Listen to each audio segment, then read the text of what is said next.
Taliwa ning pandemic sa COVID-19, apil sa hulga nga mataptan sa virus, mao ang sama nimo nga usa ka trabahante.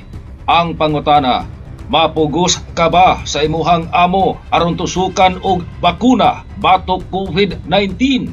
Kung ikaw dili magpatusok og bakuna, mahimo ka bang silutan sama sa pagsuspinso sa trabaho o tangtangon sa imuhang serbisyo?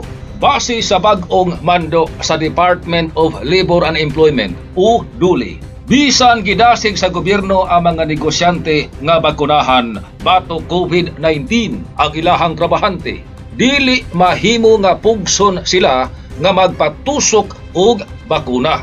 Nagpasabot nga kaugalingong kabubuton sa trabahante nga siya magpatusok og bakuna batok COVID-19. Kung gihuna-huna sa trabahante nga makaayo para kaniya ang mao nga bakuna, pinaagi siyahang kaugalingon nga konsensya ug panghuna-huna, mahimo siyang tusukan og bakuna. Apan kadtong mga trabahante nga dili magpatusok og bakuna, dili mahimong pugson ug ang ilang pagbalibad dili mahimong katarungan aron sila mahikawan sa ilahang mga benepisyo. Dili rason aron suspensohon sa trabaho, dili hinungdan nga dili i-promote og posisyon og labaw sa tanan, dili mahimong basihan aron tangtangon sa trabaho sa pagkakaron.